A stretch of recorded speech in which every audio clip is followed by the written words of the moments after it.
Good morning, everybody. Thanks for joining us for this event, Arts for All, Exploring Inclusivity in Arts Education. This is a joint event between the Arts-Based Education Research SIG and the Inclusive Education SIG. Inclusion has emerged as a key theme in our SIG, especially during the pandemic and as we emerge from it. So creative subjects are inherently social. These activities are shared. They allow people to connect with each other, whether playing an instrument or painting a picture or telling a story or making a film. It provides a mode of expression, a way of communicating something. And as educators, we're always trying to make sure that's something everybody has access to. There are always new approaches, insights, challenges, and solutions. So it's excellent that we have all these presentations to listen and respond to today, all very different approaches, but all addressing the shared theme.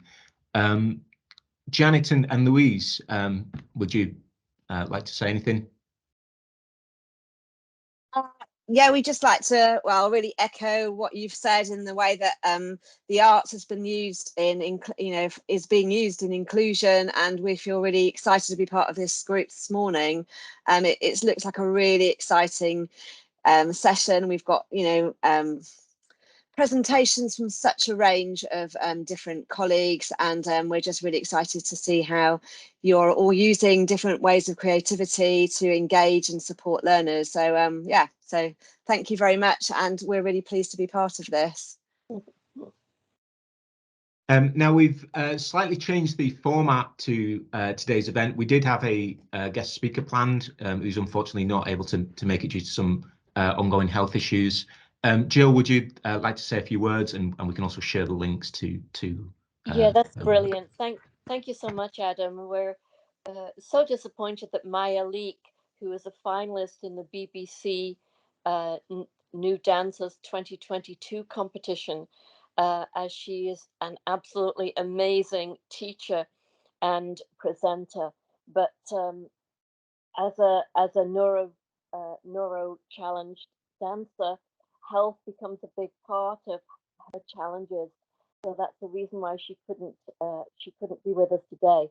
But we've got a couple of really wonderful links. I hope you will go and see what she presented in the BBC competition, because it's truly, truly inspiring, and yet another way for us to see how we communicate in one of the arts that isn't seen quite so much in academia, which is dance. So get well soon, Maya. Hope we'll be able to work with you soon. And yeah, that's from Maya. Steve has requested the social links and hashtags in the chat. If anybody has those to hand, if you could just put those in the chat for Steve. We'll yes, so there is an event that Bera have been sharing on the Bera News account, but there's the hashtags for the individual SIGs as well, the handles for the individual SIGs and the hashtag for the event. And so we'd be very grateful to see that being shared.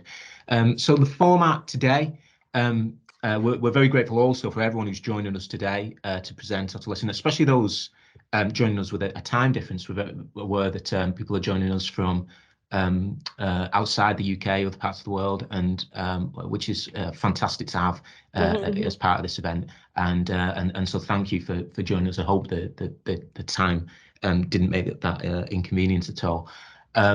So the format today is that we're going to start slightly earlier than planned, actually. This was due to start at 10:15, but we'll be starting with these smaller micro presentations. Because we don't have the guest speaker join us today, we've suggested that we do all of the 4 presentations. So that's Tristian Hayes and Jane Dublin, A Picture of Me, Dimi Caneva, Fostering Curiosity and Inclusivity Through Early Years Creative Encounters in a Museum Setting, Simeon Bates with What Role Can Music Play in Integrating Multilingual Students into Education, and Hiroko Hara, Practicing Online Collaborative Filmmaking for Inclusivity, that we do all of those presentations in this first session, which should take about half an hour or perhaps just over. And then we'll have a 15-minute session for audience questions and panel discussion. We'll then do 2 50-minute paper presentations. So that's Hoying, Stephanie Chan, and Xiying, Gigi Lam, Inclusive Education, What Does It Mean in Hong Kong? And Francis Howard and Pat Thompson, What's Your Tag? Graffiti Art and Curriculum Injustice. And then we'll have another discussion for audience questions. And of course, you'll be able to switch on your microphones and ask questions directly or in the chat, whatever you prefer. And then we'll finish by talking about upcoming SIG events and also the opportunity to do a blog series, which is one of the outcomes that we're hoping to have from this event. Just as a point of housekeeping, when not presenting or asking a question, if you could just make sure to switch off your microphone. You may also wish to switch off your camera, which just helps with the sort of organization of the screen as well. But switching off your microphone just to make sure that there's no noise or feedback would be really helpful. So we're going to start now with the micro presentations. Really excited to see, we've got some new presentations here, but also some that were presented, some things that were presented at the conference too, and at the annual conference that we just had. And so really pleased to welcome new presenters and presenters who are joining us again off the back of the conference. Really great to welcome you all here today. So we're going to start with the first micro presentation, which is Tracy Ann Hayes and Jane Dudman, and is entitled A Picture of Me. After this, we'll do the next presentation, which is Dimi Kaniva, and then Simeon Bates, and then Hiroko Hara, and we'll have time for questions at the end. So I'll pass over to Tracy and Jane.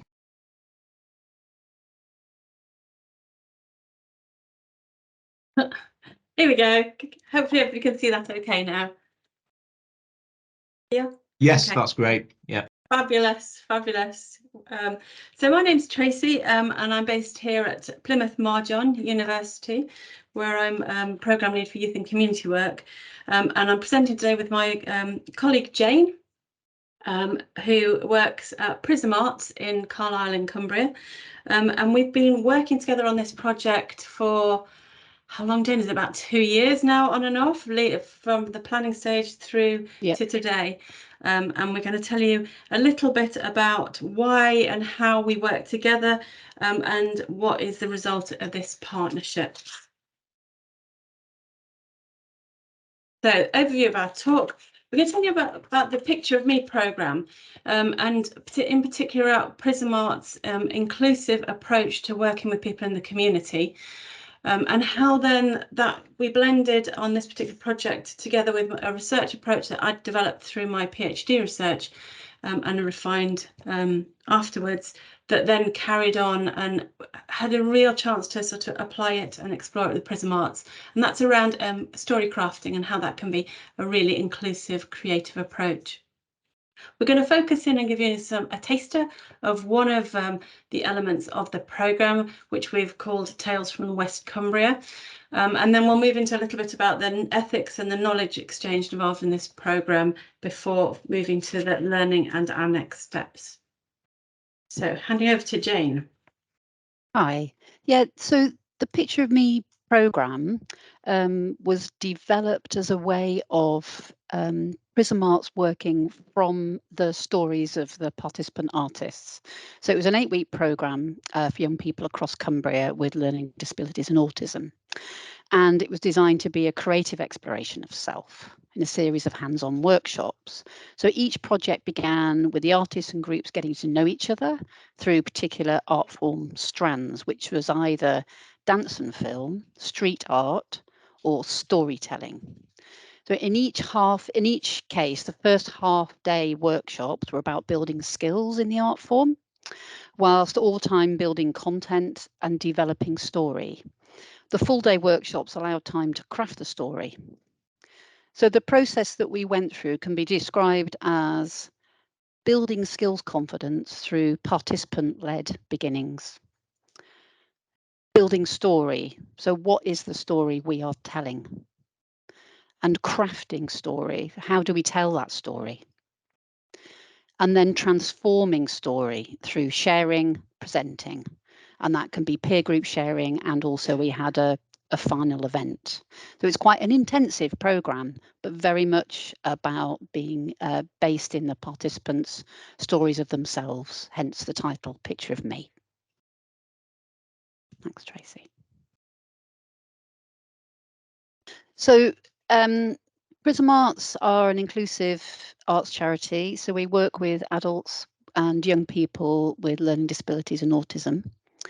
And the Picture of Me programme really was designed so that we had an objective voice. So Tracy became our objective voice to really look at what is often an intuitive way of working for our delivery team. And not clearly articulated even to ourselves. So we think our practice is inherently inclusive, but how does that translate with new participants, new artists, and for a new approach? So we have this partnership with Tracy to look at that, because when we're in the work, it's really hard to also be outside of the work.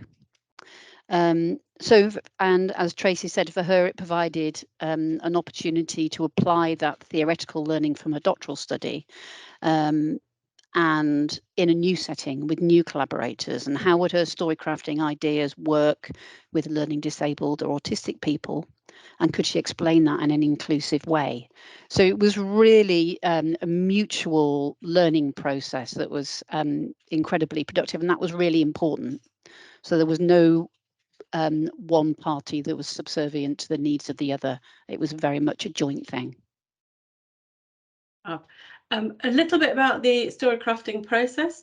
So we really look at every element of the story from the initial planning stage of how we're going to work with the group, taking it all the way through we identified different transition points where somebody had an individual story that they shared that then became more of a shared story within the group, and then how that became something that was gathered up into a bigger space, and all those different transition points. What was happening to the story? Were we still keeping true to the initial place where it started, the voice of the individual? So we developed it, and to make sure it was a really collaborative process, we worked together capturing things on a Padlet, which is a lovely online tool. It was a creative way that everybody can contribute to it, to think about all the planning of how we were going to do this and how we were going to work on it. For me, as the person that was a researcher, I had an awesome time hanging out with all these cool artists. There were graffiti artists, street artists, performance, dance, all sorts of really cool people. And I got to call it work. It was amazing. In one of the particular threads, which are the strands, which was around story and filming on the West Coast, which Jane's going to tell you a bit more in a minute. And we also used something that I created through my doctoral study called an adventure bear. It's a little cotton bear. You can see it here. We dressed him in a little, well, I say him, it wasn't it. We didn't even give it gender. It was the bear. It became a Roman bear because we were working out of a Roman museum, as a small museum, and that's where we were holding our sessions. And we used that as a tool, as a prompt to engage with the young people.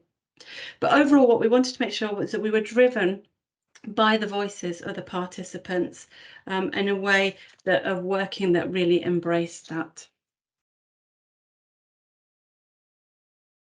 So Jane's going to give you a quick taster on this, and I'm aware we've got less than a minute left, so I'm going to leave that with Jane, and we'll pick up on some stuff very quickly afterwards. Yeah. So we worked on activities that looked at what an audio story is and could be, and that was a very skills-based approach with a group. This slide here is a still from a film that was made on the, as it says, Maryport Audio Venture, where the group told their stories in situ.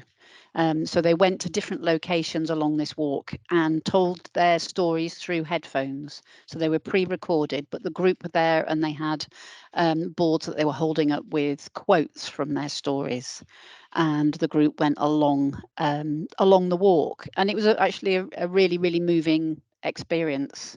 And those stories were ones that hadn't been heard by other people before, and in a lot of cases hadn't been heard by families, the participants' families or the tutors from college. So it was a really important process for the students. So as you'd expect, the research project, we had an ethical application, and it was really important that we took an inclusive approach to it and really thought about what the participants would need to get from it. And we're happy to share that with other people. We used our photos to really introduce ourselves as well. We have a contribution to a collaborative paper coming out soon around ethics. It'll be in children's geographies. And we really make a case for relational ethics in the moment and a balanced and inclusive approach to research in an inclusive way. So our learning and next steps, well, obviously we're disseminating it here today. We're also planning to put in an abstract for the conference next year. Jane, would you like to say a little bit about Prism Arts next steps?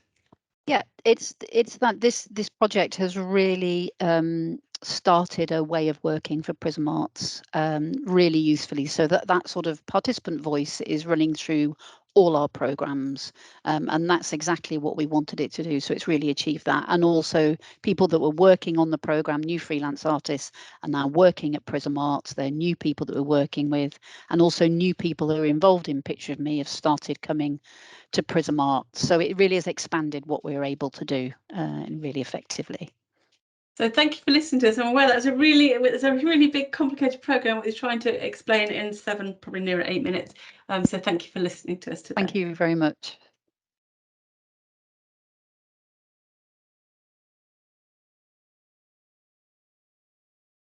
Thank you, Tracy and Jane. The next presentation is Dimi Kaniva with Fostering Curiosity and Inclusivity Through Early Years Creative Encounters in a Museum Setting.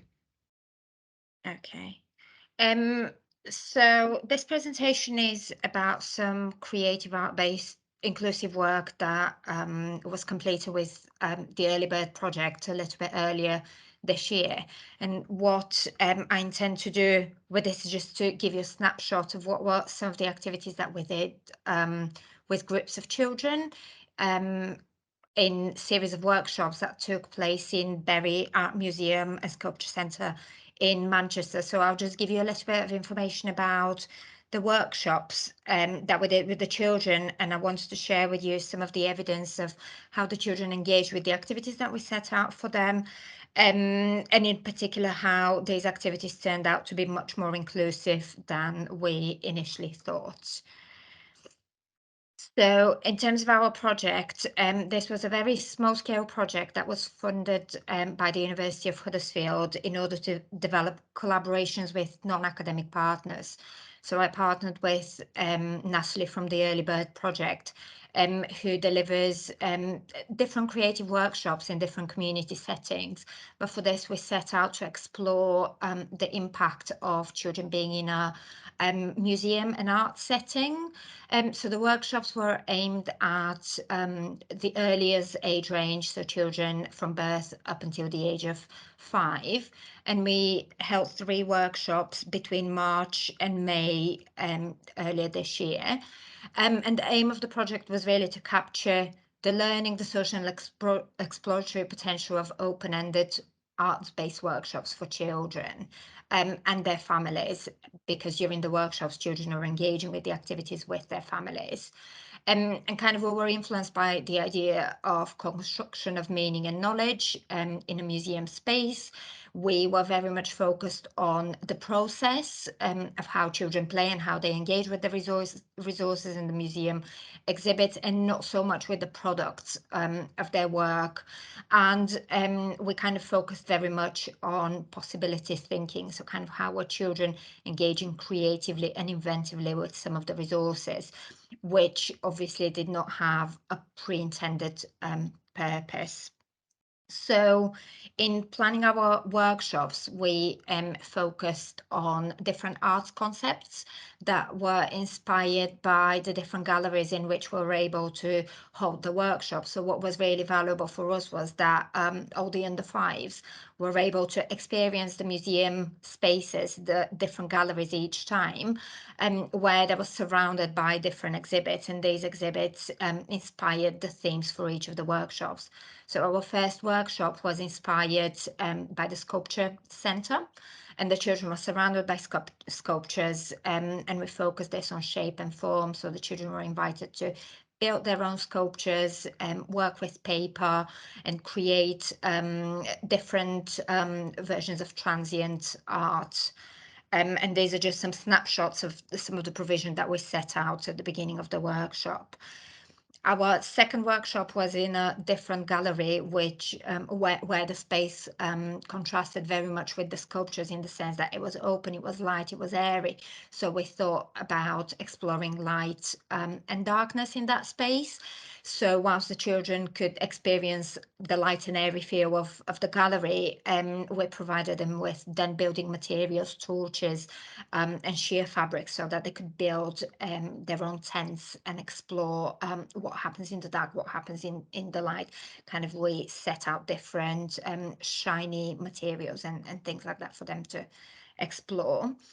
And our third workshop was inspired by a current exhibition of the museum about what it means to be a resident in Bury, in the local area. So we focused on children's sense of self and place, and we kind of set out different resources to make faces, to dress up, to explore different aspects of themselves and others around them and their environment. For our workshops, we had artists help us run the workshops and support the children in engaging with the different resources, which was more along the lines of giving them ideas, but also supporting them with the process of creating things. And we invited artists to support our workshops because we felt that there was a tension between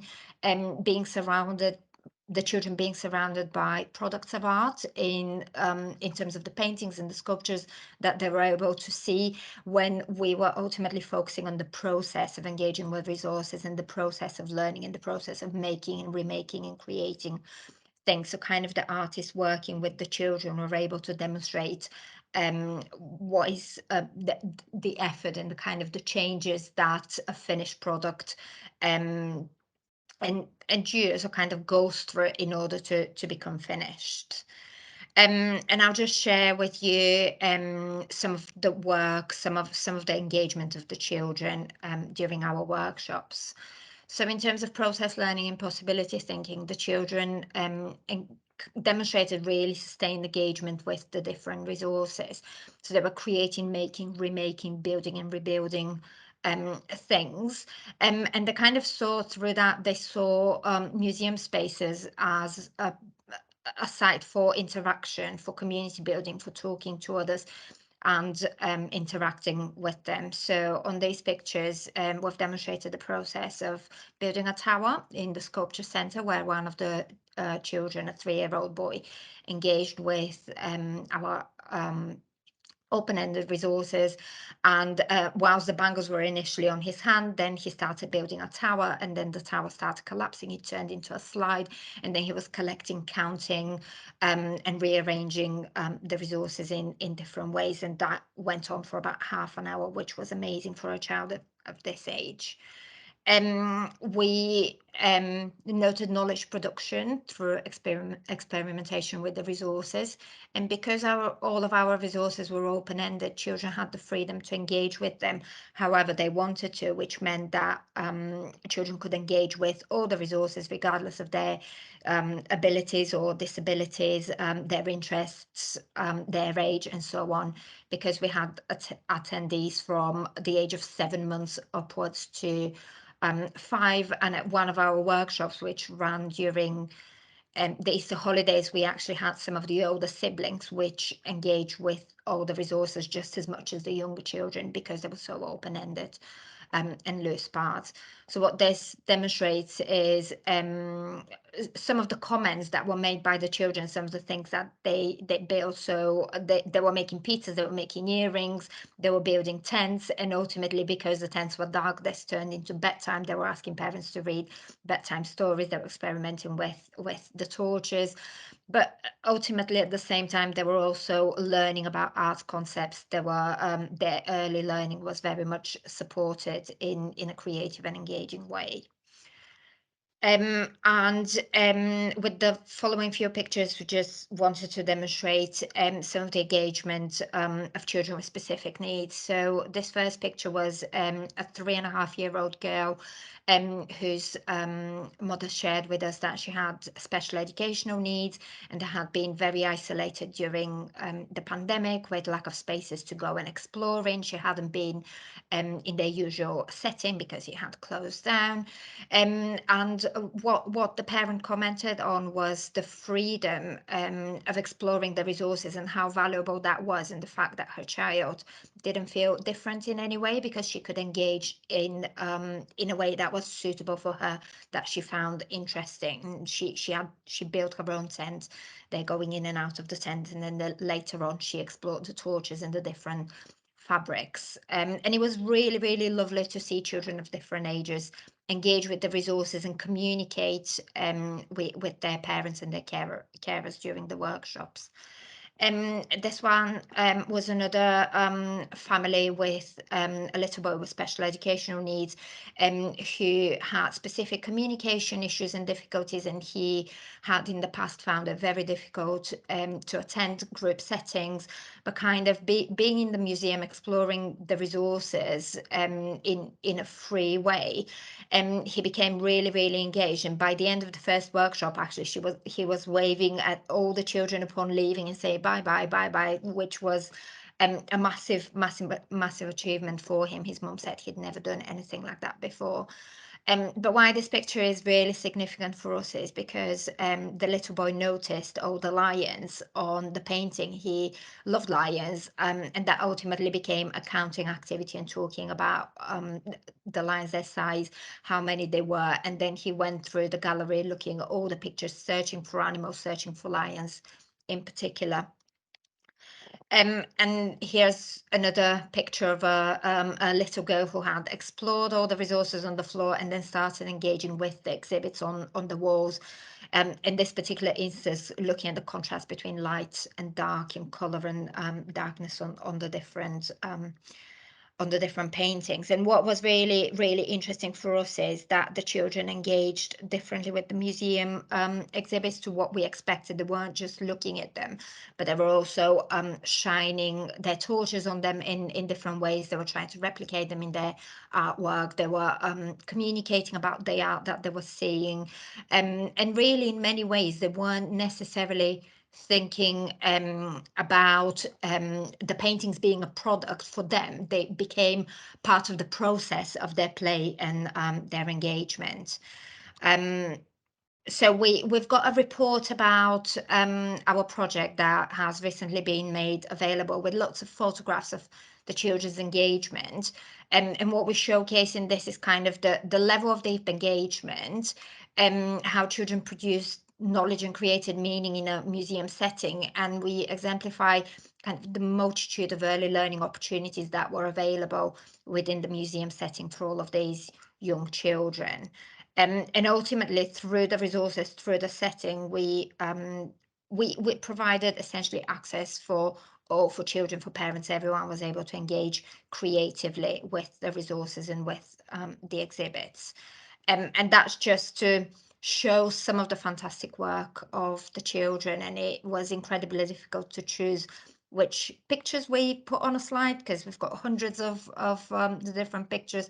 But we just felt that we wanted to showcase some of the work that the children created, and none of this was guided by us. All of it was children's work, children's experimentation, and so on. And that's my presentation.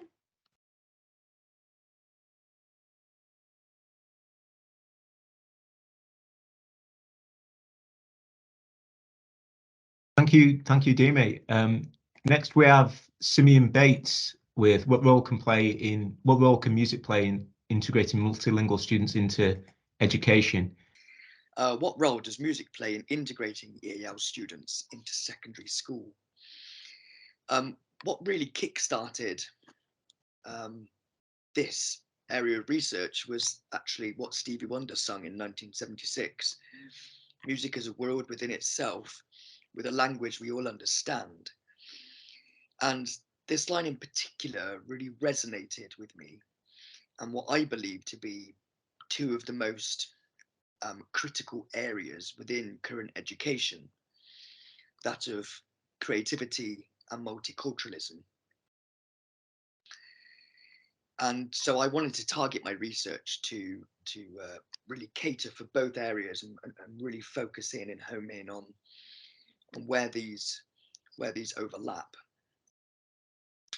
I draw upon a range of literature and prior data, and there's one particular conceptualization that I really liked and revisited throughout my research. The link is there, as you can see, but it's a brilliant conceptualization of what EAL students, those are students that have English as an additional language, require in order to flourish.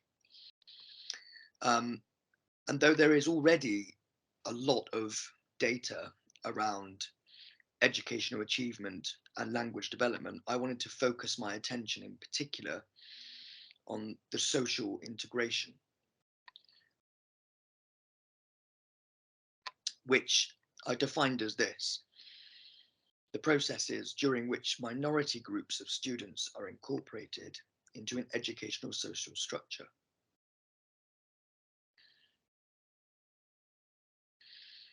My data collection was using a mixed method approach, and I want to share just a few quotes to begin with, following my informal discussions with students. I think for the first 2 or 3 months, people who are new shouldn't do lessons and should just be taught how to integrate. Music is good at helping this. Music isn't like English because it has rhythm. I think people can understand music easier than English. And you can be creative. You can do your own thing and you can take ownership over your work. There was a host of quotes that I could have drawn upon. And these are quotes from students ranging from year 7 all the way to year 11. So every year group was represented in this research. Unexpected findings include a willingness to participate. Students, despite their perceived disadvantage as having English as an additional language, they want to participate if given clear incentives and knowledge as to what potential impacts the research could have on their and peers' experience, then they are willing to participate. Furthermore, my work focused primarily on within a school setting, but actually for further research beyond school is an area that needs exploring. And thirdly, the use of technology, which is often being used to hide one's linguistic differences. As this student explained, when I'm at home, I put my phone to Romanian, and then when I'm at school, I put it on English. And this was as a direct kind of result of not wanting to be bullied or singled out or targeted. And so they are hyper aware of these differences. My thematic analysis, I'm going to rush through this because I know I'm running short, but there is a personal relationship that we all have with music, and it's formed by the phenomena of sound. And in particular, participants recognize the benefits that music can bring to their linguistic, social, and emotional development, even at the tender age of 11, when only being in the country for a number of months. Music, like language, is used to transfer meaning through emotion, as Adam alluded to in his introduction. And therefore, music is an agent for the development of emotional intelligence, and that is an integral aspect of socialization. The multiplicity of intrinsic links between music and language are well documented, but it's the awareness that students already have, the terminology, the use of elements, and how music is used. In many ways, despite the numerous commonalities present in music and spoken English, music remains for most students a new language, whether you are an English native speaker or not. It is a new language. And I mentioned technology. This is, as it should be in many ways, harnessed throughout secondary education, not least to enable students to gain experience prior to further education and work beyond. But there's just a huge amount that students are able to tap into, given its visual representation. When asked this question, do you think music software is a good thing to have for EAL students? Here are a number of responses.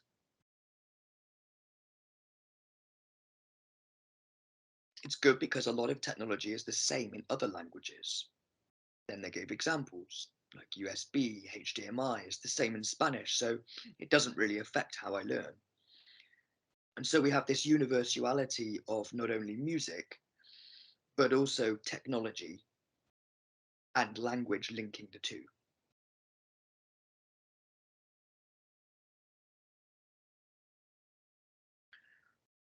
Perhaps most importantly is the way in which technology is used is much more significant and impactful than the technology itself.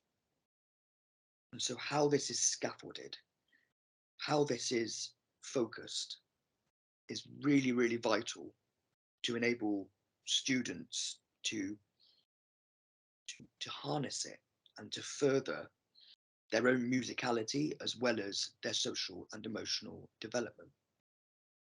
And as alluded to before, the visual representation of music and its many parameters across the elements is universally accessible, and so therefore should be utilized much more so than it currently is. And lastly, one of my favorite quotes, and I didn't ask them to say this, but one of the students said, actually, I can't think of anything in music that is not useful for an EAL student. Thank you very much.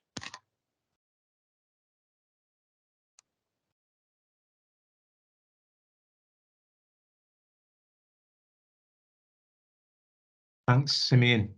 And finally, in this first session, we've got Hiroko Hara with a presentation, Practicing Online Collaborative Filmmaking for Inclusivity. Okay, so hello, I'm Hiroko, joining from Japan, and happy to be part of the event. Today I'm presenting a mini paper titled Practicing Online Collaborative Filmmaking for Inclusivity. Inclusive education has been a matter of great importance in relation to the recent pandemic. The COVID-19 outbreak has had a severe impact on many vulnerable populations. In addition, it challenged the ordinary face-to-face type of teaching and learning in higher education around the world.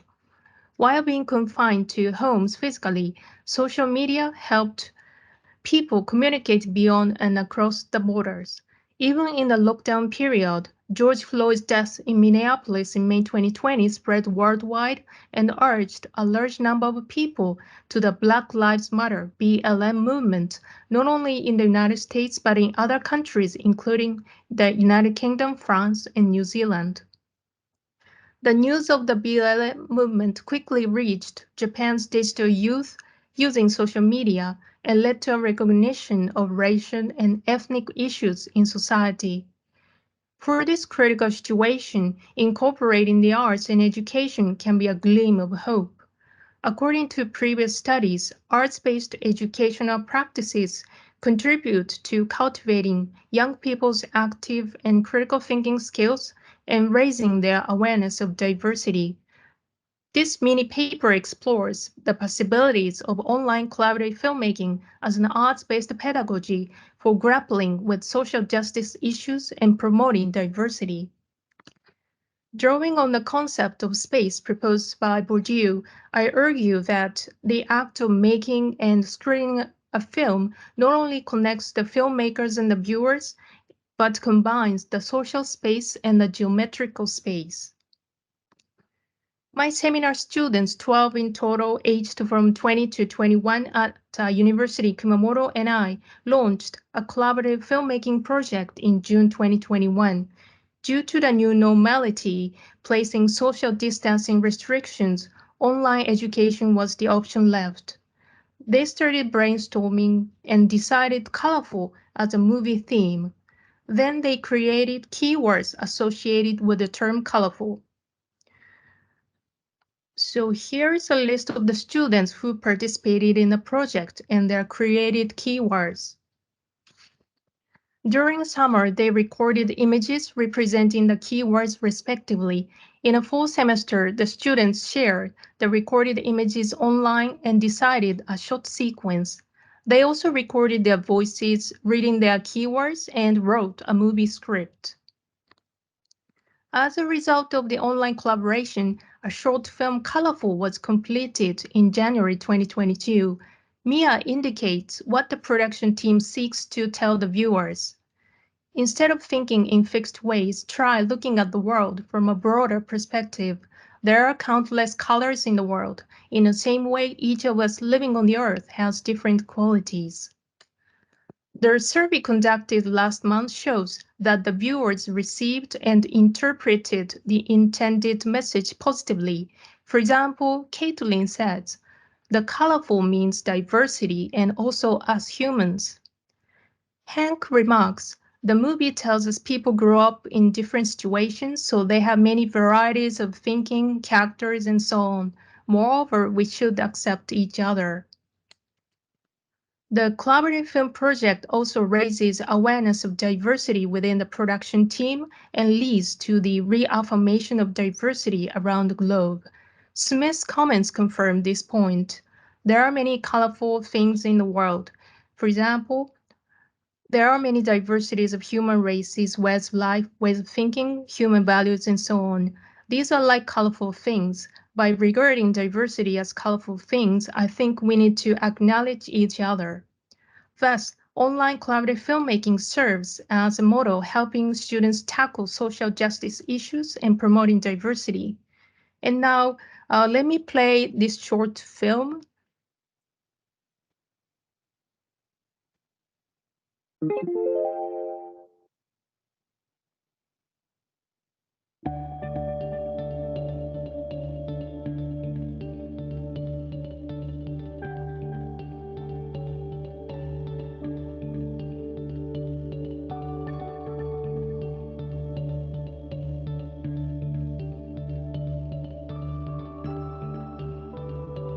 Diversity 多様性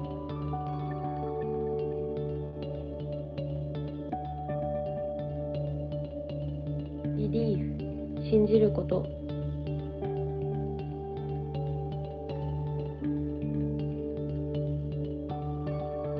Shine 輝く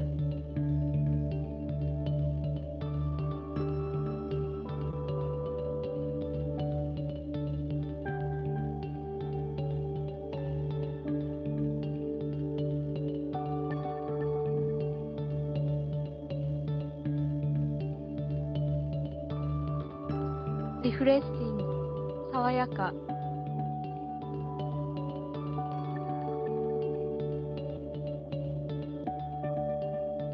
Waterfall 滝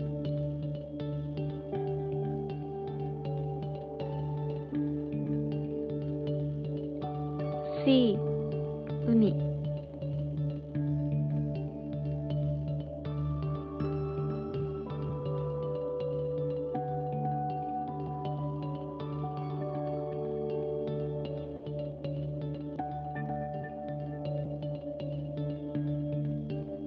Peace 平和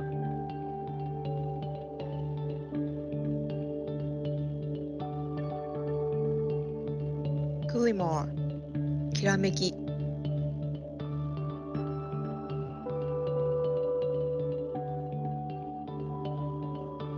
Light 光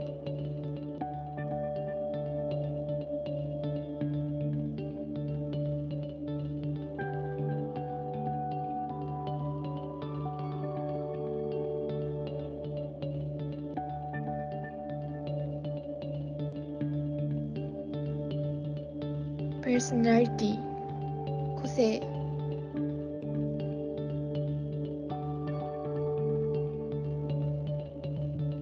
Forward 前へ。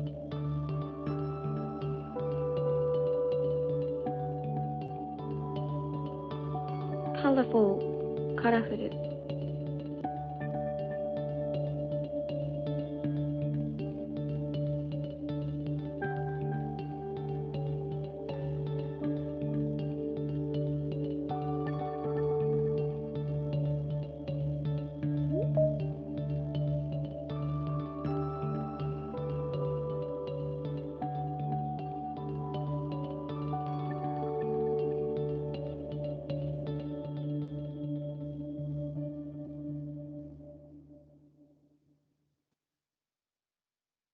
That was colorful, and here are the acknowledgement and references. Thank you for your attention.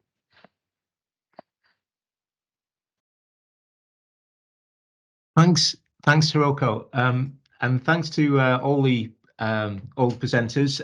We've got time now for questions. So could I just ask if you'd like to put a question in the chat, and then you can post it in the chat, and we'll keep an eye on that. If you'd like to ask a question, switching on your microphone. If you just raise your hand, there's a reactions icon at the top of the screen, which you can use to indicate that you want to ask a question.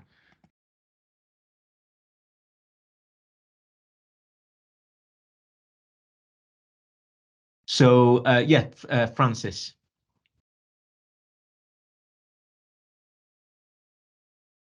Again, just turning everything on. Thank you very much, everyone, for the presentations. And I have a question that's about digital art forms in particular and accessibility. And it's probably most relevant to Tracy's presentation and then the last presentation we just heard from Hiroko. Yeah, I just wanted to know about something, whether you'd got any comments about there's something about the online ways of making art that are particularly accessible or particularly stimulating for young people. I have, but I'm going to pass it to Jane because she's more experienced with the practicalities of it. Because obviously Prism Arts had to continue through during the lockdowns and the pandemic. So Jane, do you want to come in on that one? Okay. Hi, Francis. Hiya. Thank you for the question. It is. It was very interesting actually, all the way during lockdown, working online with our participants here, which we had to do. For some people, actually, that was easier. So if we're neurotypical, we experience working online as like a bit clunky and a bit more difficult, and we can't see people. But actually, for somebody who maybe struggles with person-to-person interaction, actually working online was a really positive way of working, because it allowed that distance and time. You could come in and out and not be seen.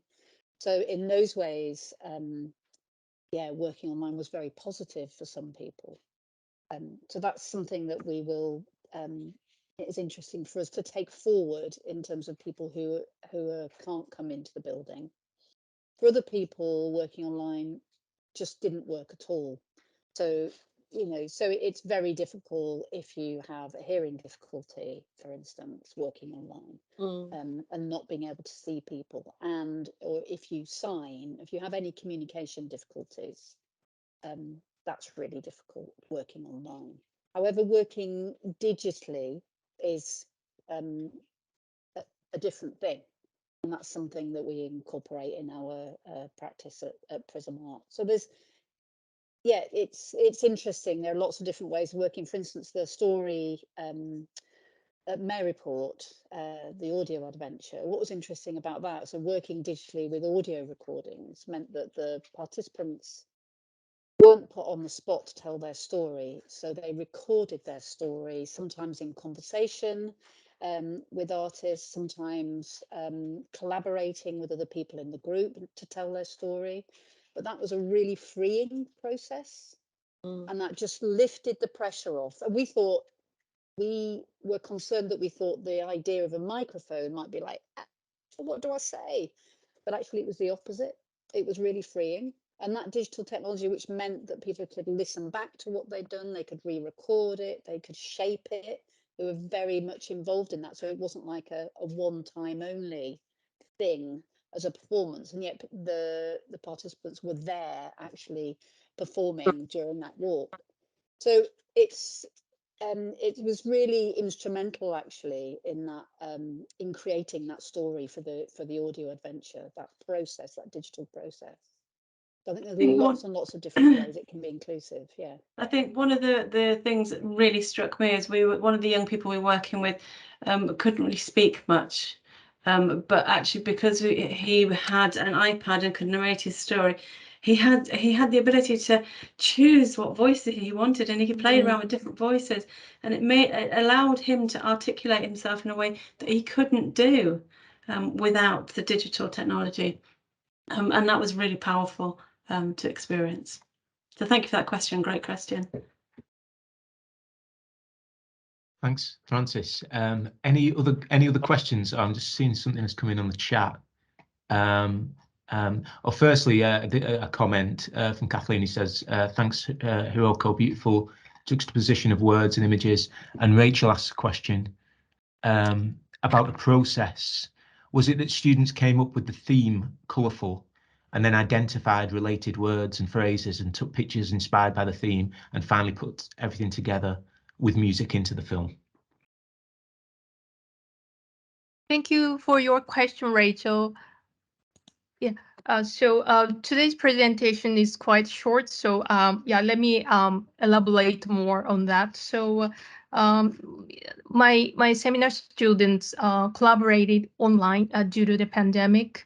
Everything was done online, and so they discussed, decided movie theme, and they thought about what to film with their smartphone, and they recorded the images, and online we met and decided a short sequence.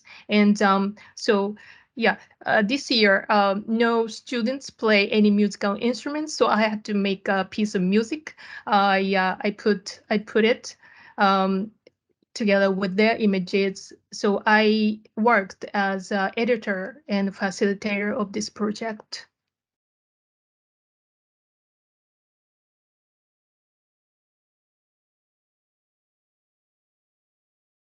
Thank you. I think we have another question from Jill. Hi, everyone. Thank you so much for your presentations. We always learn so much, and that's what I find so thrilling. Question for Simeon, and also perhaps for Dimi. So it's a bit of a two-part question. So for Simeon, I wondered whether the students were creating their own music or listening to pre-made music, and if it's the second, whether it was in English or whether it was in their own language. So Simeon has got, I know he had some teaching responsibilities starting at 11. Okay. And so, but I'm sure we can send him an email Yeah. and maybe we can Then I'll have a chat. Thank you. I find an always answer pick the for wrong you. person. So then for Dimmy, I was wondering, the children are creating with objects of possibility. And I wondered whether at all you had thought about or considered or might add in the future how different kinds of music might alter their perception of how they may build something or work with something, and or whether or not you considered creating or movement and dance within the sculptures and around the sculptures. Just some ideas I thought that might be interesting to try. Yeah, yes, I think these would be very, very interesting ideas. I think there's a case to think very carefully about how we can safely implement that in a Yes. museum, because I think one of the challenges that we had was that we had to be very careful about how we position furniture, where we set the activities, because we could see staff in the museum just going a bit like, ooh, too close to the painting kind of thing. And like, you know, there was certain things that we weren't allowed to use. We wanted to experiment with paint, for example, because we were surrounded by oil paintings, and it was a really natural thing to do, but we weren't allowed to do that because of you know, the potential mess, even though we had a plan how to do this. I think it would absolutely be very, very interesting to incorporate music. And we can think about that in the future, again, in collaboration with the museum, because whilst we were doing our workshops, at the same time, the museum was open to visitors as well, which I think was interesting, because in some way, the children themselves and what they were making became a bit of a mini exhibit, because you could see the wonder in people's eyes with all of these little children in a museum, in the type of museum that you don't necessarily see very young children in. But I think, yes, absolutely, I think we should think about music, and bringing music to the museum, and kind of dance and movement. And also to see how the different kinds of music might change the output. Yeah, absolutely. Yes, yes. I think we definitely saw a difference in the different galleries when we were in the sculpture center. The engagement was very much different. The children had less freedom to move, because the sculptures were positioned in like around the room, so they weren't as free in their movements. They had to navigate between different sculptures, and in some of the other spaces it was a big open space where we could actually set the activities in the middle. They had much more space to move. So I think we saw differences of engagement in terms of what spaces we were in. But I think, yes, music will be interesting. Thank you. Thank you. Thank you for your answer. Thank you. So I think, unless there are any other any other questions, which I think not at the moment, we'll move on to the next part of this webinar, which is the longer form paper presentations, of which there's two. We'll then have time for more questions and panel discussion at the end. So of course, if there are any further questions that for previous presenters, then there will be further time for that at the end. I'd like to turn to Huiying Stephanie Chan and Shiying Gigi Lam, who are going to present on inclusive music education. What does it mean in Hong Kong? Hello, everyone. First of all, let me introduce myself. I'm Stephanie, a PhD candidate from the Institute of Education, UCL, in the UK. And Gigi, would you like to briefly introduce yourself? Yeah, sure. So hi, everyone. I'm Gigi. I'm a PhD candidate at the Royal College of Music. So I was working as an arts administrator and school music teacher before I came here to study in the UK. Thank you, Stephanie. So I should briefly introduce myself. Before I embark on my doctoral journey, I was working as a piano teacher as well as a school music teacher. At today's presentation, we would like to explore what does inclusive music education really means in the Hong Kong context. So what do we mean, first of all, what do we mean by inclusive education in Hong Kong? Kong, it's a general understanding of inclusive education in Hong Kong equals to special education needs. So which we means SEN students, which is we argue that it is a quite a shallow understanding and shallow common general understanding of what is inclusive education. So in light of that, the aims of inclusive education in Hong Kong is try to respect individual differences and celebrate diversity and differences in the school community. So with SEN students that are with mild symptoms, and for example, they just got some learning difficulties, they will be sent to ordinary schools and they will incorporate into the idea of inclusive education in Hong Kong. And all the pupils are actually educated in the same curriculum, which in Hong Kong, there is notion of one curriculum framework for all. So everybody will be educated within the same framework, curriculum framework. Because of the background that inclusive education was introduced in Hong Kong back in 2012.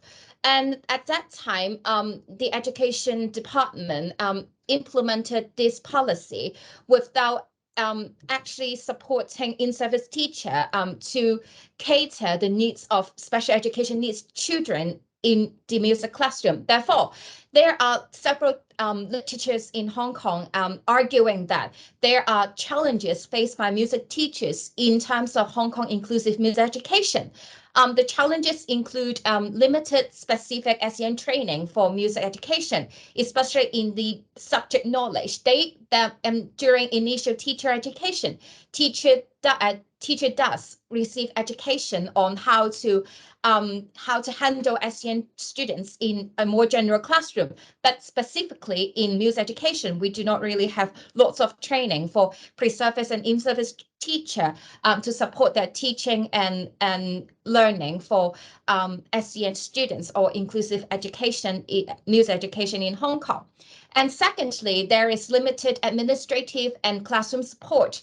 As a marginalized subject in the Hong Kong curriculum, music is a very marginalized subject because when comparing to other academic subjects, which are viewed more importantly in the curriculum in general, usually music teachers do not have a lot of administrative support, and they usually do not even have a teacher assistant in the music classroom. So therefore, the lack of classroom support creates those challenges for music teachers to incorporate or help SEN students in music learning at school.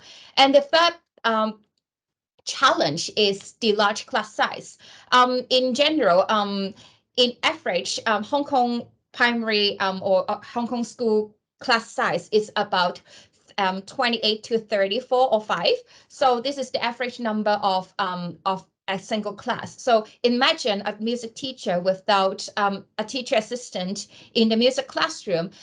It is very challenging for music teachers to handle SEN students in that setting. So right now, I would like to bring you all to one of my case study in my doctoral research. This case study focuses on how novice primary specialist facing some challenges in her early teachings. So let me give you some brief information or background of the study. So this case study participants called Valerie. Valerie is a novice primary music specialist, who she has 2 years teaching experiences. And I conduct several interviews with her and analyze by the meta-analysis. These are the results and some of the results of the data.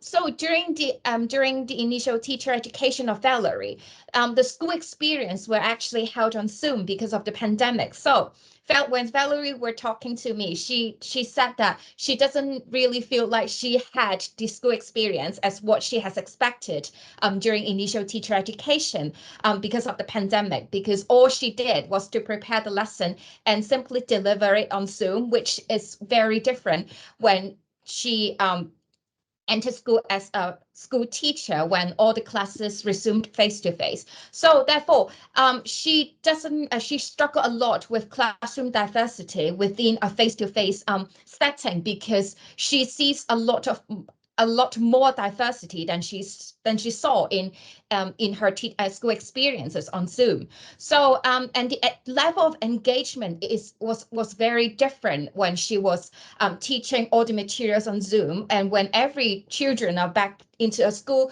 face-to-face context, it's very, very different. So Valerie struggled a lot with this. And of course, she mentioned about the insufficient knowledge about SEN and how to handle SEN students in the music classroom. So, but and this is just a background, and this is what a common understanding of what initial inclusive music education in Hong Kong. The case study of Valerie showcased what is commonly understood as inclusive music education in Hong Kong. However, in light of the title of today's event, we would like to argue and provide and actually to explore more possibility of what does inclusive music education really means in the Hong Kong context. We argue that providing equal opportunity for SEN students by inclusive education is only one of the many facets of inclusive music education. There are a lot more facets that we can explore, for example, students' ability or even musical genres, which I will pass the time to Gigi right now to share more about that. Right. Thank you. Thank you, Stephanie. Yeah. So I'm going to continue with another case study related to inclusive music education. So basically, is to expand our understanding of what can it be for inclusive music education in Hong Kong. And we have to apologize because both me and Stephanie, we are like from a school teacher training background. Can I say that? Yeah. So very much our case study is based on like a school education setting, but hopefully it will still be helpful and then still be like an insightful, impactful sharing right here. So before I move on with the second case study, just let me give you some more background about the music education development in Hong Kong. So we were once a British colony. So basically, Hong Kong music education were highly influenced by the British education curriculum. So we were very much focusing on the Western music repertoire. So that we say like cultural hegemony. So it's we have been focusing on Western music. But then after the handover, the government actually got like a new music curriculum guidelines, and then try to emphasize on the understanding of Chinese music. So music is being used, we can put it as like a tool to help us understand the cultural and also historical impact of Chinese government. Also, music is being used to cultivate national identity through participation. So what happened is they've chosen Cantonese opera as one of the repertoire which can be used in the music classroom. However, because most of the teacher who were teaching during that time, they were being trained in heavily Western music focused curriculum, so they have no idea or not much confidence to teach Cantonese opera, and there are not enough training at all. So what happened is then they try to seek help from musicians, or from Cantonese opera artists to give them support. So here comes to the case study. When we're talking about inclusive education, now in Hong Kong especially, the situation will be more focusing on, we think it can be also talking about inclusive repertoire, inclusive genre. So what if they want to become more inclusive in terms of the curriculum in Hong Kong, what can they do? So this is about a case study of like a Cantonese opera artist working in school. So using Dr. Leung Boa's models, we find there are actually 4 different collaborative models. And so the first one, let me see whether I can just navigate, right? So the first one, the teacher-artist collaboration model. First one is artist as the teacher and teacher as the assistant. So what happened is then if artist is teacher, they can share professional knowledge, they can deliver, but then teacher themselves, they become inferior in terms of artistry skills. So who is the teacher right here? So teachers suddenly be like, oh, who am I? So it's like a bit of like identity loss. So the second model is more like the so teacher as the teacher and artist as the assistant. So the good thing about this is then teacher, because they know her class, they know their class, so then they can have like a better classroom management in the school. But then the artists can only set aside and wait for the teacher's request to help for demonstration. There are no active involvement and input. So even though we are still saying, oh, this is inclusive education in terms of repertoire, but still that there is a bit of like things that we can do. So the third model is the artist as the teacher, but the teacher as the observer. Yeah, so not even an assistant. The good thing is then the students are more engaged, because like the artists can do all sorts of stuff, and then they don't really need to worry about like classroom, like school rules and everything. But then if teachers as the observer, so he or she doesn't have the autonomy to like kind of like to ask the artist to work across with the to match the workshop content to the school curriculum, so it might cause a bit of problem as well. So are there any other model that we can talk about? So maybe most of you, maybe in your heart, you'll be thinking, oh, what about having like a parallel collaboration between the artist and the teacher? Why can't they have like an equal input?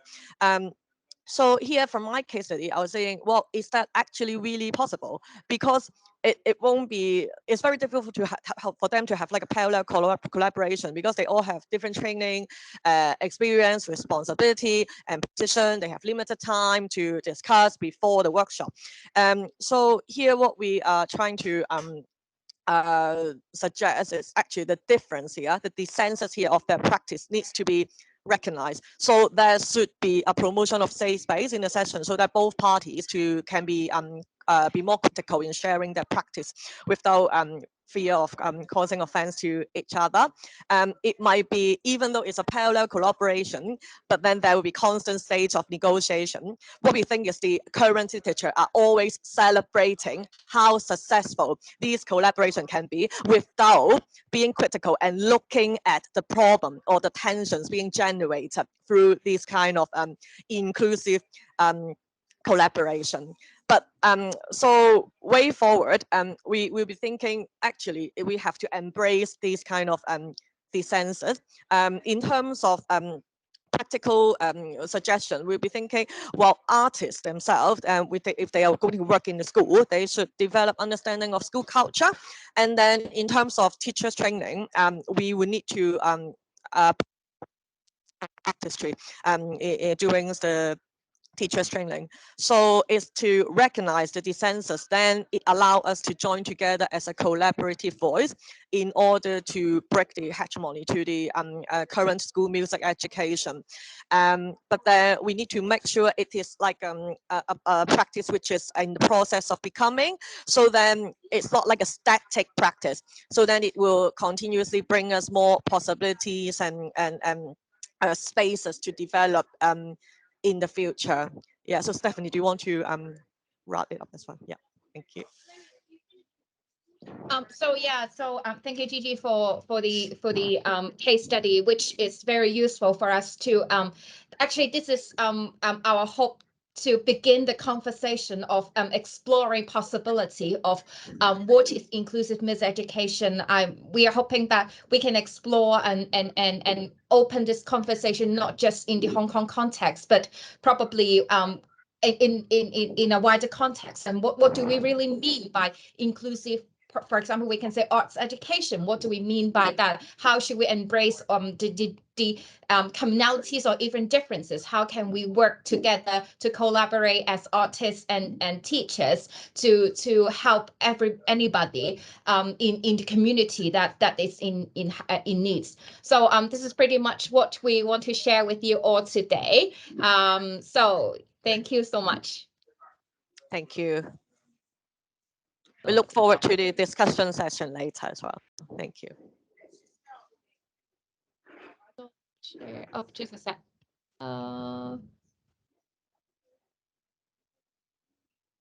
Thank you, Stephanie and Gigi. So our final presentation today is from Francis Howard and Pat Thompson, entitled "What's Your Tag? Graffiti Art and Curriculum Injustice." So I'm going to be presenting a bit of my PhD research from quite a while ago now that we've continued to work on. So I'm a senior lecturer in youth studies at Nottingham Trent University.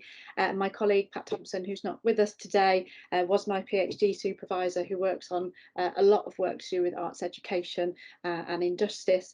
And actually, interestingly, we're going to offer a bit of a counterbalance to some of the presentations today. So it's been fantastic to hear all this positive work and wonderful inclusive methods with young people, but actually our research points to a bit of a darker side, that sometimes particular art forms that are mobilised with certain groups of young people have a kind of an adverse effect on inclusion and can contribute to further exclusion. So yeah, I'm sorry that I'm coming last and having a kind of a dark shadow over the preceding presentations. But we're looking in particular at graffiti art and the kind of art activity of tagging, so writing your name, which we saw across quite a few alternative provision projects. And we're theorising this as curriculum injustice, which builds on the work of Connell's notion of common curriculum and Miranda Fricker's work on epistemic justice. And we've kind of coined that together to show injustice. Just to give you a bit of background to the study so you can get the context of where we're coming from, this was an ethnography that I conducted about 5 or 6 years ago across alternative education programmes in the East Midlands, and I came to my doctoral research because of my background as an arts worker within youth projects in particular. So my artistic methods were very participatory, research methods were very participatory and involved kind of observing and taking part with young people, but also using the work that they've made as a kind of a springboard for discussion. So I'm going to present data from what we're calling a critical incident today, to demonstrate this kind of patchy provision of arts education within alternative provision that in a way inadvertently reproduces this unequal offer of what young people are assumed they can achieve artistically. So the project that I'm going to talk about today, we've called it Fresh. This is a pseudonym, and the young people's names that I'll refer to in a minute are pseudonyms as well. Was a daytime alternative education provision run by a local charity. So the schools would pay this alternative provision to take these troubled young people out of their classrooms and off their books. And what we saw was that this alternative provision was very dominated by modes of safe teaching. The approach to the arts education was to deal with behaviour first and learning second. So in a way, young people were kind of designated this very low level kind of activities, arts activities, dominated by soft skills rather than kind of curriculum knowledge and art form development. And there was more limited time on their arts projects, a more rigid approach and less freedom to learn and less freedom to explore whatever they wanted to explore within the subject on offer. And this was shown very much by this heavy presence of worksheets, paper-based procedures to show development.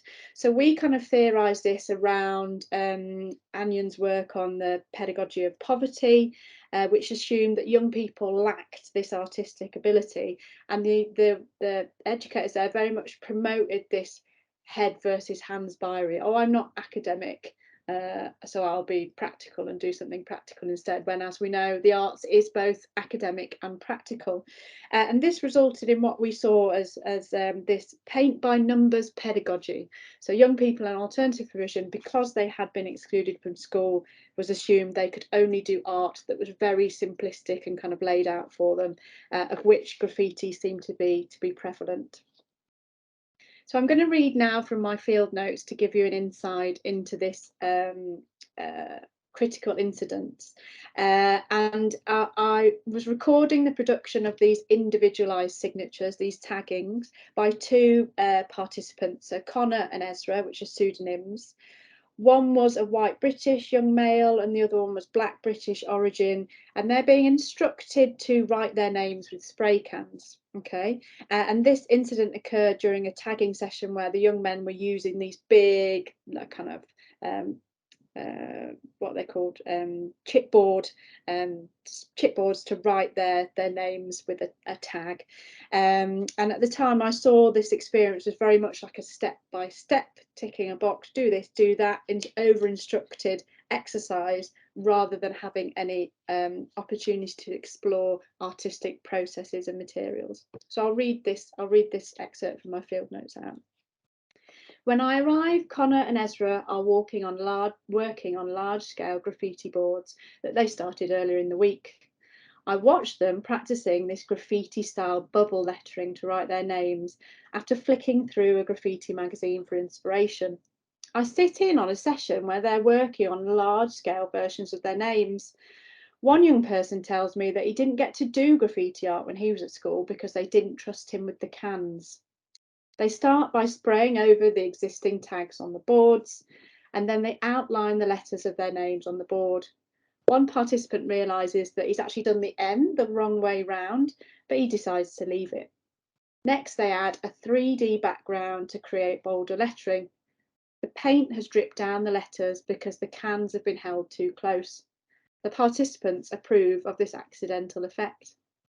With the letters outlined, the participants select colours to then fill in the shapes. They have a discussion about which parts of the lettering will be visible. Then they work on colour blends to create two-tone lettering. Connor walks off as he's given up, and Ezra asks about, well, what should I do next?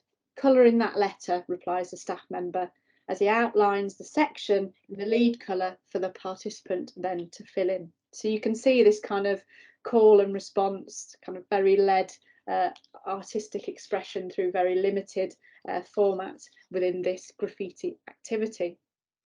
So what we chose to do in our analysis of this was actually to focus on the opportunities missed for this kind of teaching of graffiti and tagging to be a kind of a knowledge-rich curriculum and an artistic skills-based experience for the young person. So what we noticed here that the two young men had very little opportunity to focus on design. They were just dumped with some materials, and in response there was this expectation to be formally instructed step by step how to do their tags. Because Fresh as an alternative education provision was a long-term educational experience, the educators might have been expected to offer some formal curriculum instruction and to pursue some activities that fed back into the more formal national curriculum. But actually there was no connections made with the curriculum. For example, they could have looked at the history of mark making. They could have looked at the design histories of letters, fonts, typefaces. They could have linked to medieval manuscript production, illustration, alphabet books, learning how to make letters, sewing samplers. There were lots of things the young people could have done if they'd engaged with this heads connotation rather than just the hands binary of giving a can and having a go at spraying. Nor did this activity extend the young people's artistic understandings. There was no specific discussion of colour, design, properties of materials, surfaces, which would be expected in a mainstream school art class. There was no occasion where the students were able to discuss various aesthetic qualities of graffiti or the history of graffiti. They couldn't develop any particular critical evaluative criteria that they might well apply to other art forms. The only resource was this magazine that was used as a source to copy rather to engage with other interpretations. There was no connections made with the murals of other famous wall artists such as Banksy, and I've got the very famous most recent Nottingham Banksy there on the screen for you, or other artists like Keith Haring. So this tagging activity didn't draw on any of the students' own knowledges, and the young men were assumed to have neither used spray cans before, nor to have any views about whether this activity was art or simply something that might be associated with mindless vandalism. So this focus on skills meant that there was no opportunity to discuss social and economic contexts in which tagging occurs, nor the identity of issues as young taggers. So remember, these are young people who have been excluded from school, perhaps they're kind of on the edges of criminality, and to be encouraging them to just simply learn to write their names in spray cans might have repercussions for their kind of identity, reinforcing these kind of negative youth identities. There's also a potential direct link to sociological discussions about what young people use graffiti for protest or using posters, or the ways in which street art can be commercialised or designed, or ownership of buildings, questions of public-private use. So there were lots of missed opportunities we noticed within this critical incident, and this very kind of reductive focus on the simple production of a tag seriously reduced the potential for meaningful discussion and learning for these young people. So as I said, we've kind of theorised this as curriculum injustice. There is the potential for graffiti to be so much more within these projects. There is the potential to use the activity of writing your own tag to learn so much more. And we draw on Connell's notion of curriculum and Miranda Fricker's work on epistemic justice to frame this. But the educators, interestingly, selected this activity for two reasons, okay? There was assumptions that it would be interesting because it was popular culture. And for the young people, actually, these links to largely male, youthful criminality were quite alluring. It was quite glamorizing for them to be tagging their names in graffiti at this alternative provision. So this choice actually reconfirmed their participant identity as kind of these deviant behaviours. There was also the intent here to use art not as a learning activity, but as a diversionary tactic to show what was possible to make graffiti in legal ways. So the intention was in keeping with alternative provision, with this focus that art had on responsibilising practices. And it's interesting, the film work that I observed within this arts alternative provision as well was very much about them taking responsibility for their actions, issue-based work. I think they made a film about knife crime and staying away from knife crime. So again, that kind of creative expression and artistic development was taken away from the young people in this kind of programming of activities. Also, art was used to signpost things like counselling and other services, and creative tasks were seen by educators as one way for young people to come to terms with their own accountability. It was an opportunity to get things off their chest as a way of changing their behaviour within this setting. So in this alternative provision setting, both the art form and the apparent interest that the participants had in it, we argue, was actually exploited in the interest of diversion from criminal activity and learning appropriate ordered behaviour. The lack of recognition of young men's vernacular knowledges and the lack of connection with knowledges that were needed for the formal qualifications had a potentially kind of limited capacity for them to interact with social change and curriculum. For us, this constituted curriculum injustice. So this critical incident has demonstrated that arts practice, devoid of substantive connections with young people's own knowledges and interpretations, and disconnected from any kind of social, historical and political underpinnings, led to an exploitation of this art form of graffiti art and of the young people themselves. Attempts to engage with students through appealing to their own cultural interests failed. So this inclusive possibilities for art education were actually squandered, as these experiences often led young people to judge themselves as not creative. So we argue that these missed opportunities and the paint by numbers pedagogy offers young people and students in alternative curriculum an inequitable and unjust curriculum. Thank you.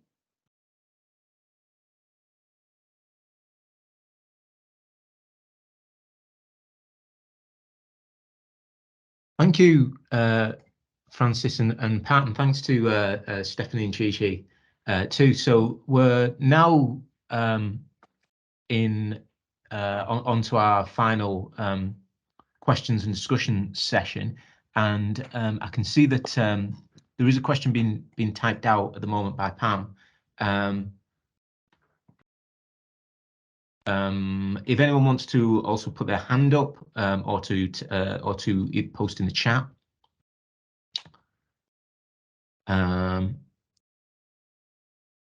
Okay, so we've got Jill and Gigi. Were you? Did you put your hand up on camera? Would you like to go first then? Oh yeah, no, thank you, Francis. No, I'm just trying to type the questions in the chat as well.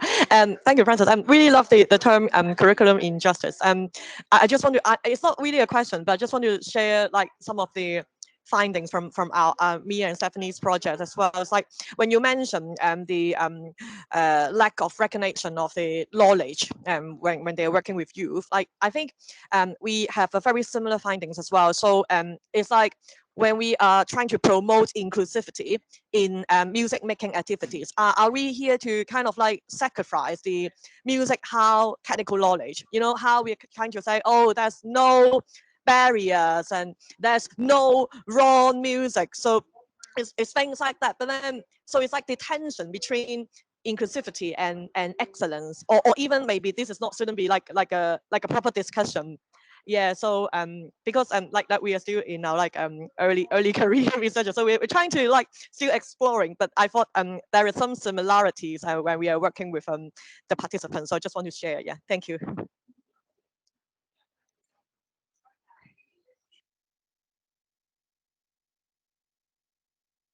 Did you want to respond, Francis, or?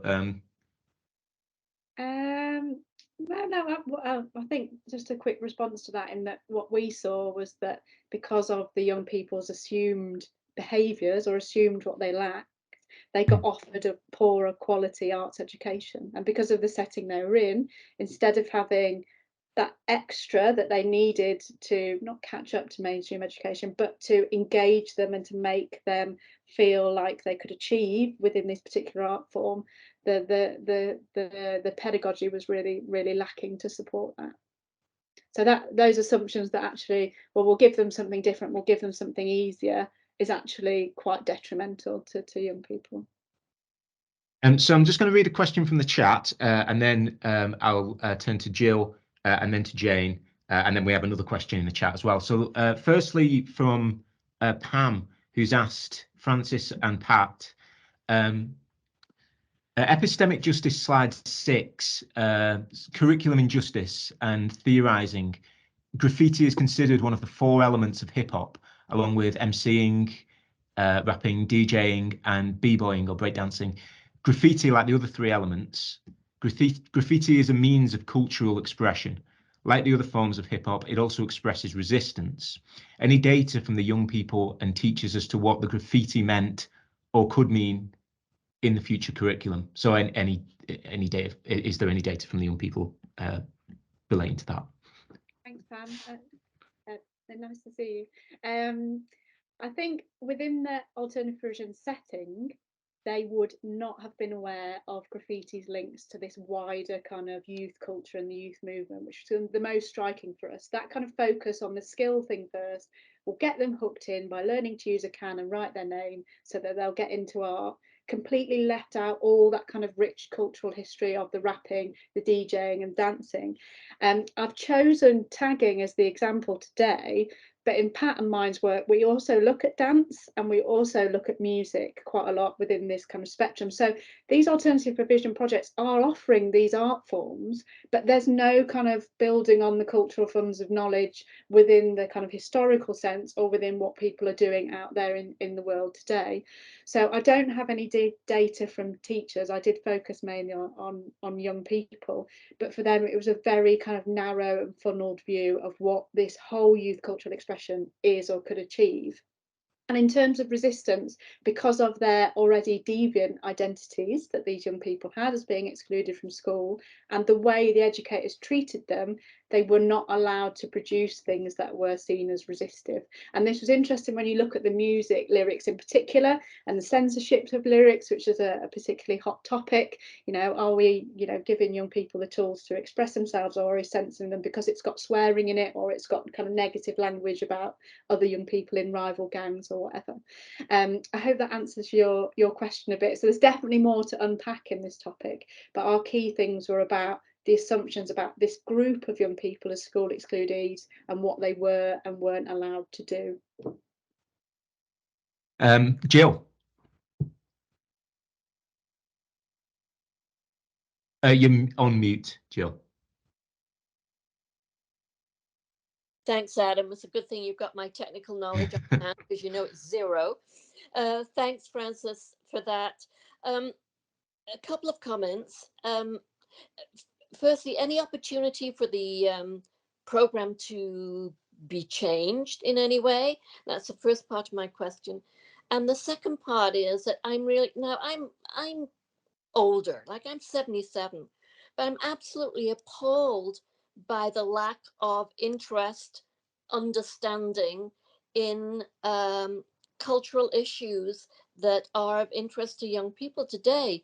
If we're not connected with the students we have in front of us and looking at it in a critical way, and as you say, giving the historical background and how resistance has been built, then we're doing a disservice. And I wonder whether or not that's because there's a generational difference, or whether there's a disrespect for current versus traditional, as it were.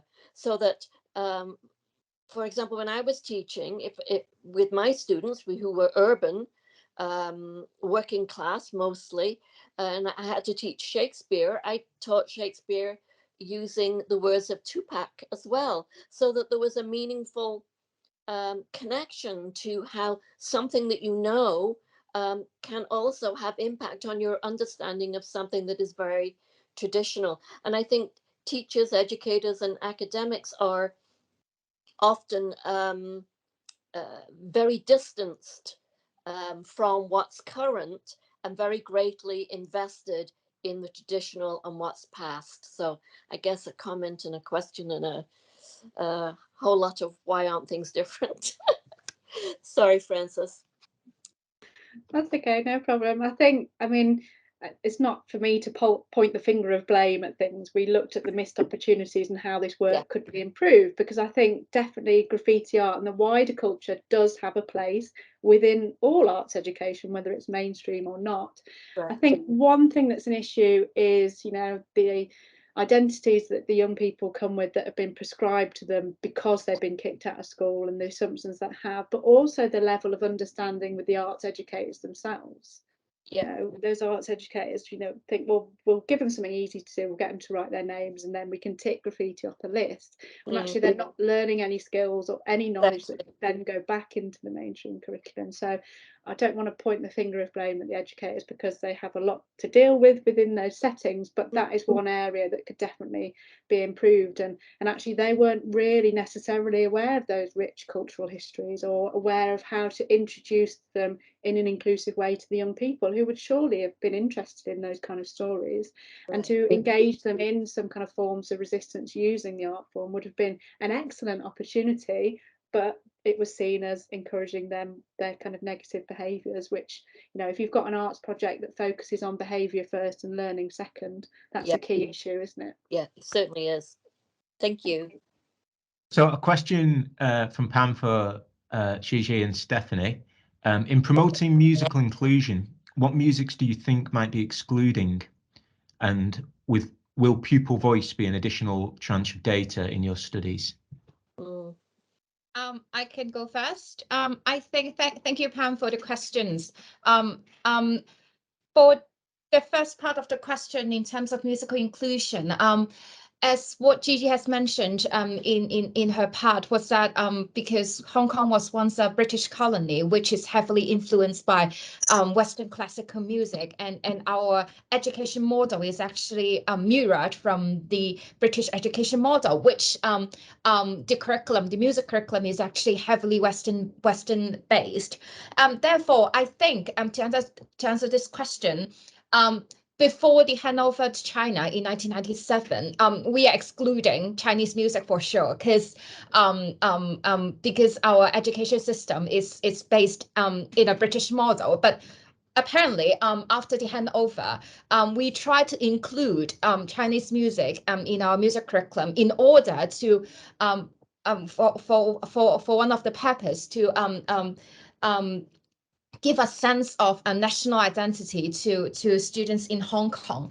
And other than that, we are trying, I mean, the music curriculum which we are using right now is trying to include a diversity of music. We've got lots of world music, lots of different types of musical genres in the music curriculum. But sadly, the honest truth about music lesson in school is that every school, every music teacher's got only 2 lessons per week, which is about 30 minutes for one lesson, which there are lots of content that we want to teach our students, but it's always not our choice or up to what we really want to do in the music lesson because of the time constraints. So I do see that the curriculum is trying to be as as inclusive as possible, but yeah, at the same time, we're excluding some of the musical genres because of the lack of time or the type of training that music teachers have undergone. So Gigi, do you want to add something on this before we jump to the pupils part? Yeah, sure. So I think in Hong Kong, or maybe it's not only in Hong Kong, but if you go and ask a child in school, and if you ask like, do you like music, they will probably say yes.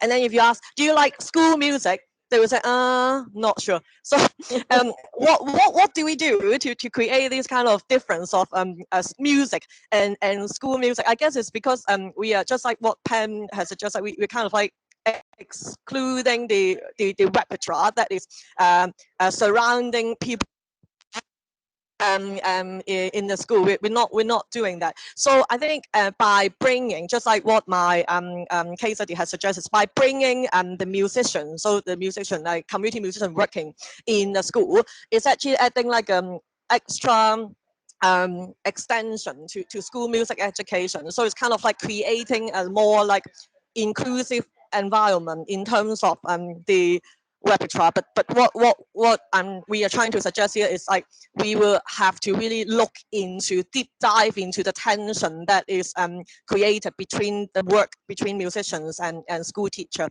if that makes sense. Yeah, thank you.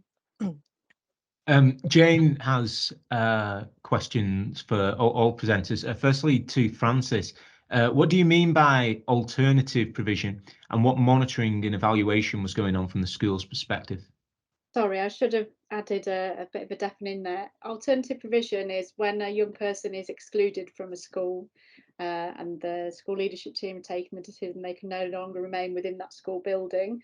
They're often, I'm going to say shipped out, but they are sometimes have a choice in where they go to have their learning. So if it's not going to be on the school site, they can choose different provisions. And so the provision that I was looking at was particularly an arts-based provision.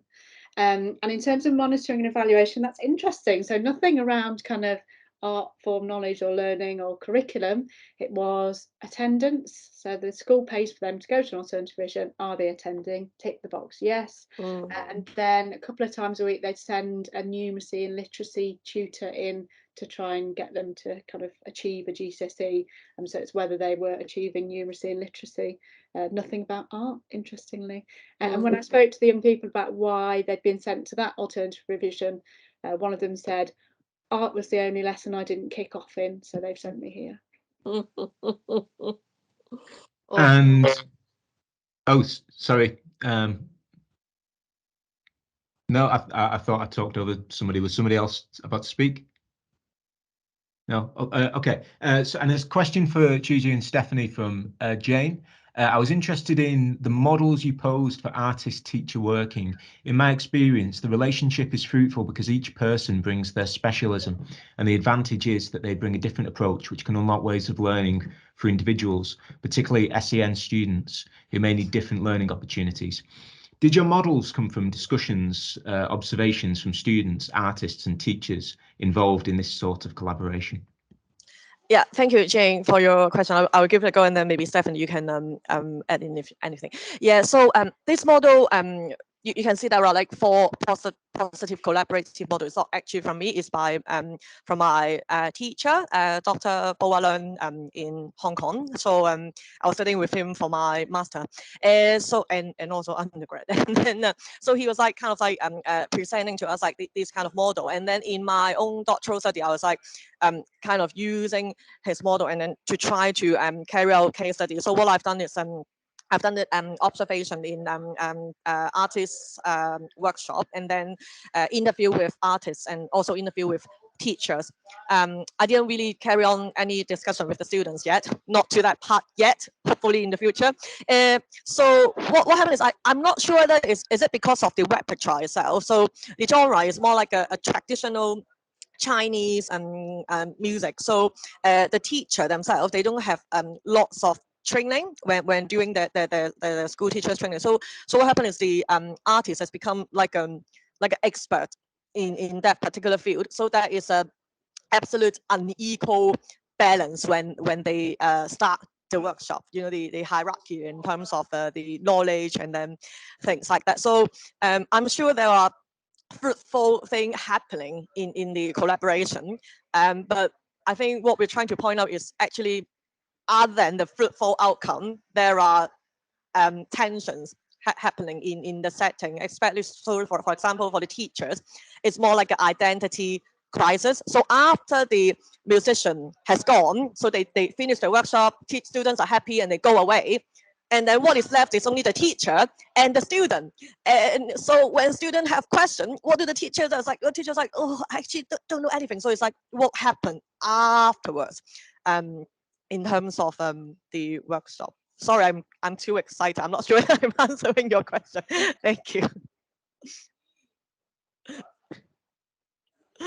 So we've just got a few minutes left. Thanks everybody for your questions, discussion, and thanks for all the presenters joining us today, and for everyone who's joined this session.